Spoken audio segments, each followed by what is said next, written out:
A 2019 Beneteau Oceanis 46.1 sells in Tortola, British Virgin Islands, in the spring of that year. The purchase price is $878,000. The buyer signs a 5-year guaranteed income contract with The Moorings, collects a promised $2,800 per month, reserves 6 weeks of sailing per year, and expects to exit in 2024 with an asset worth, at minimum, what he paid for it. In May 2024, The Moorings phases that boat out of its charter fleet and lists it through Moorings brokerage.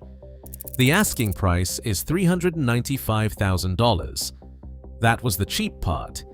This video is about the ownership program that sold him the boat, the manufacturer that quietly abandoned it, and the charter company that knew the exit was coming long before he signed anything. The ex-charter sailboat market in 2026 is not experiencing a correction. It is experiencing a reckoning, and it has 5 distinct forces driving it. Each force is traceable to a decision made by institutions that adjusted their positions before their customers understood what was happening. The Moorings used to run a brochure that read like a financial instrument with a sunset view. You buy a new Beneteau Oceanis or Jeanneau Sun Odyssey, a boat worth $800,000 to $1 million at the dock in Annapolis, Palma, or Nanny Cay. The charter company takes it from there, placing the boat in the managed fleet under their flag, maintaining it through their base teams, and marketing it to their existing guest database. A guaranteed monthly income arrives in your account, $2,500 to $3,500, depending on the base and the model. You sail 6 weeks a year on sister ships scattered across 20 destinations, from Greece to Tahiti. The math arrives in the form of a projected ledger, monthly income minus management fees, charter income growing the asset, and an exit after 5 years that returns the principal with something to spare. The Moorings marketed this to more than 5,000 individual owners over 5 decades. Sunsail ran an identical program under a different name and from the same docks. Dream Yacht Charter and Navigar. Yachting built competing versions across the Mediterranean and the Pacific. Every one of those programs placed a new Beneteau Oceanis or Jeanneau Sun Odyssey at its center. The brochures called it carefree ownership. The glossy photographs showed a boat on a crystalline anchorage, with a couple sipping coffee on the stern platform, the ownership documents already signed, the worry already transferred to the management company. The numbers, what they conceal, and what the companies have since confirmed through their own earnings filings are the topic for the rest of this video. Before the case study that ties this together, 4 benchmarks establish the scale of what has happened. These are not figures from advocacy groups or critics of the charter industry. They come from the companies themselves, from earnings filings, analyst calls, and the brokerage websites those companies operate to dispose of the inventory they can no longer sell. Groupe Beneteau, the manufacturer of the Oceanis and the Sun Odyssey, and by production volume, the world's largest sailboat builder, reported 2025 annual revenue of €849 million. That represents a 17.1% decline at constant exchange rates from €1.034 billion in 2024. Monohull Sailing posted what the company itself called a significant annual drop, even as their catamaran segment partially recovered. In the first quarter of 2025 alone, sailing orders from professional charter firms fell 59% compared to the same quarter in the prior year. Not a modest softening. A collapse. The company reported an operating loss of negative €21.6 million for the full year and took a €29 million impairment charge to write down charter and boat club operations. It decided to exit entirely. The manufacturer of the investment boat closed its own position in the investment side of the business. Independent brokerage analysis from Groupe Yachts, published in December 2025 from the Caribbean market, estimates that 30% of boats currently listed across the Caribbean and Europe combined will not find a buyer at any price, not temporarily, but indefinitely. These 4 benchmarks, the revenue collapse, the charter order freefall, the manufacturer exit, and the permanent inventory overhang form the backbone of what this video is documenting. They are not projections from analysts who never touched a dock line. They are the industry's own reported numbers. The owner who signed in Tortola in 2019 did not know what was being decided 2 floors above him in a London boardroom. In October 2023, Sunsail and The Moorings announced the end of their 41-year exclusive partnership with the Beneteau Group. After 4 decades, the 2 largest bareboat charter companies in the world replaced Beneteau and Jeanneau with Dufour Yachts as their exclusive monohull supplier. The first Dufour deliveries, 25 boats, entered Mediterranean fleets in spring 2024. A second, larger order went to Caribbean bases for the 2024 to 2025 winter season. Frank Bogill, the Moorings and Sunsail Vice President of Yacht Ownership, called it a long-term partnership built on a shared vision. What he did not elaborate on was the consequence for every Beneteau and Jeanneau owner already inside the program.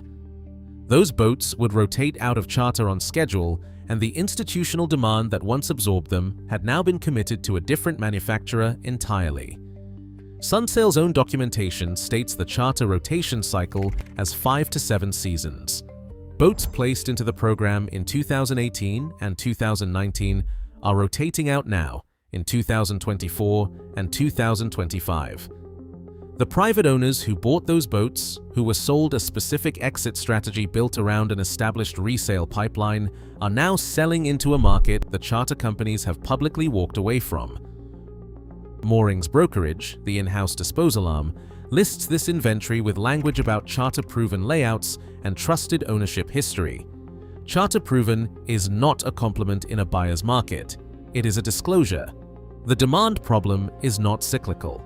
Tim Geisler of Nautilus Sailing stated publicly in Yachting World in December 2025 that monohulls are disappearing from Caribbean charter fleets, and that no charter company is buying monohulls to place into fleets because charterer demand is too low to support the economics.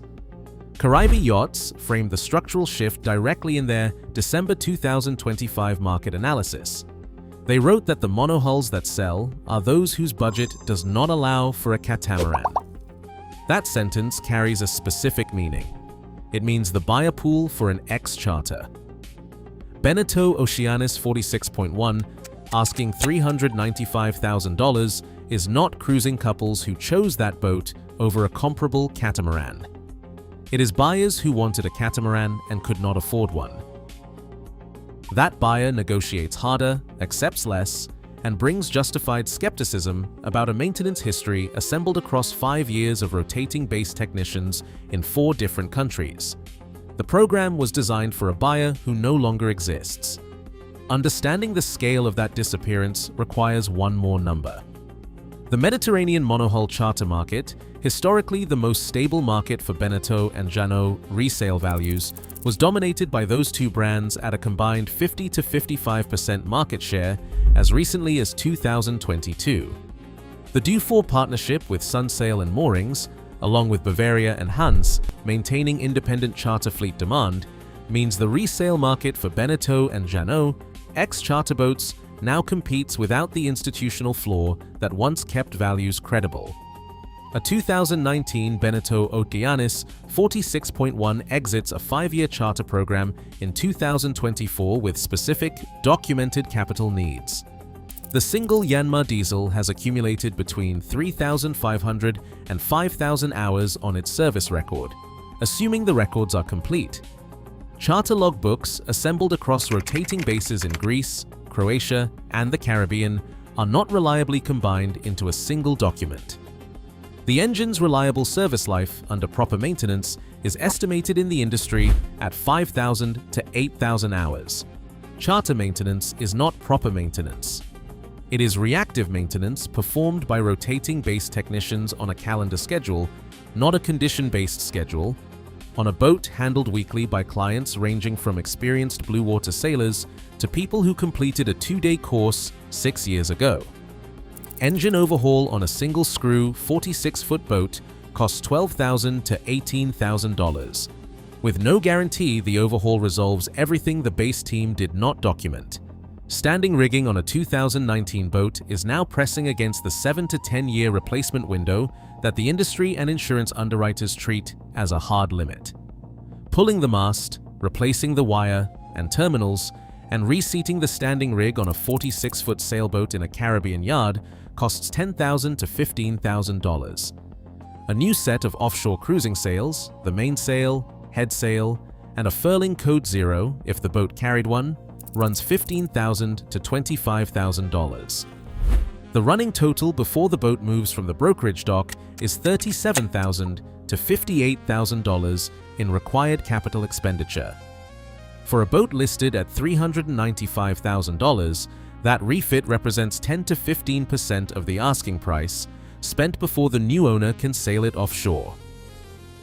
Add annual insurance at 0.75 to 1.5% of insured value, $3,000 to $6,000 per year, and marina fees in any premium Caribbean or Mediterranean location running $12,000 to $20,000 annually for a 46-foot boat, and the carrying cost while the boat sits on the dock waiting for a buyer reaches $50,000 per year. Every year it does not sell, the seller absorbs another $50,000 on top of the accumulated price reductions. The ledger does not lie. The insurance market in 2026 has tightened its underwriting standards in a way that directly targets the boat the ex-charter buyer is trying to purchase. Boats over 10 years old now require a full SAMS or NAMS out-of-water survey before coverage is issued or renewed, at $15 to $30 per foot, a required expense the buyer absorbs before knowing whether the boat is insurable at all.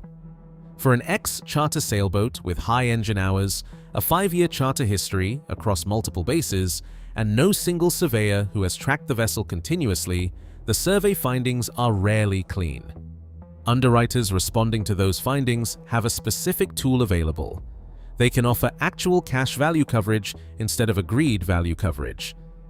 Actual cash value accounting applies ongoing depreciation. It does not pay the replacement cost if the boat is lost. For a buyer who financed the purchase and needs the insurance settlement to cover the outstanding loan balance in the event of a total loss, actual cash value coverage is not coverage. It is a liability dressed as a policy. Marine lenders in 2026 have restructured their approach to match that insurance reality.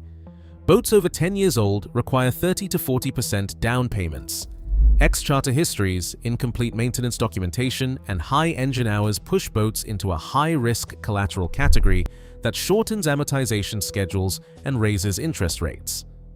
At rates above 7% on a $250,000 loan at 35% down, the monthly financing cost combined with insurance, marina fees, and one survey cycle produces a total 5-year cost of ownership that exceeds the boat's projected market value in year 5 under any reasonable depreciation assumption. The middle-class buyer. The charter ownership program was specifically designed to attract the sailor who needed a loan to enter the market, has been priced out of these boats entirely. The only buyer left is the cash buyer who knows exactly how much leverage that position gives them. Cash buyers do not pay $395,000 for a boat that needs $50,000 in work and $20,000 per year in marina fees.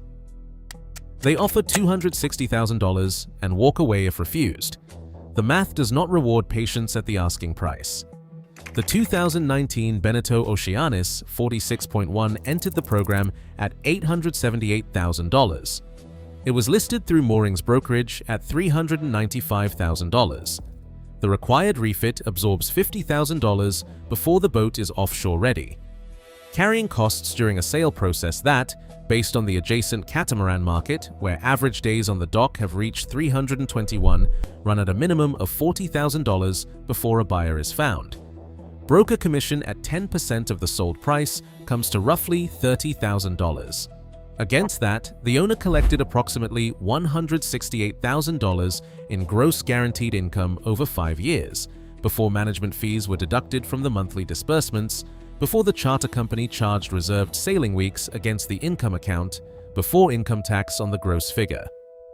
The arithmetic produces a 6-figure loss as the best case outcome. The worst case is a boat that does not sell at all, which, per Groupe Yachts is the outcome for 30% of current listings. The program was presented as carefree ownership. The exit is anything but. 3 actions. Protect anyone considering an ex-charter monohull purchase in this market. First, request the complete engine log and cross-reference the hour meter reading against base maintenance records from every port where the boat was stationed. Charter boats rotate between bases in Greece, Croatia, Martinique, the BVI, and beyond, and each base maintains its own service history on its own system. If those records cannot be assembled into a single continuous document, the engine hours are unverifiable, and the engine must be priced as a rebuild in any offer regardless of what the listing states. Second, run the full 5-year cost ownership model before submitting any number. Purchase price plus the itemized refit, rigging, sales, engine service, plus 5 years of insurance, marina fees, and 1 survey cycle. Divide that total by the boat's projected market value in year 5, using current depreciation trajectories, not the trajectory that existed in 2021 when everything in this market was appreciating. If the ratio does not produce positive equity at the exit, the asking price is wrong regardless of how clean the boat looks at the dock. Third, ask the listing broker one specific question before doing anything else. Ask whether the boat has been hauled out for a full survey and valuation within the past 24 months, and request the written report. A broker managing a charter company disposal will not have completed that step. A private seller with clean maintenance history will produce the document without hesitation. The answer tells you everything you need to know about who is motivated to sell and who is motivated to be done. Groupe Beneteau built the world's most successful production sailboat program. Sunsail and The Moorings built the most successful charter ownership model the sailing industry has ever seen. For 41 years, both institutions depended on each other, and both depended on buyers who believed the exit math held. In October 2023, Sunsail and The Moorings made a different calculation and replaced Beneteau entirely. In 2025, Beneteau wrote down its charter operations, posted an operating loss of 21.6 million euros, and exited the model it helped create. The institutions adjusted their positions. The owners are still holding theirs. In a market built around institutional exits, clarity is the only protection. The map was never neutral. Now you know where it leads. Have you run the numbers on an ex-charter sailboat recently? Share what you found below, the survey reports, the offers that came in, the refit costs the listing never mentioned.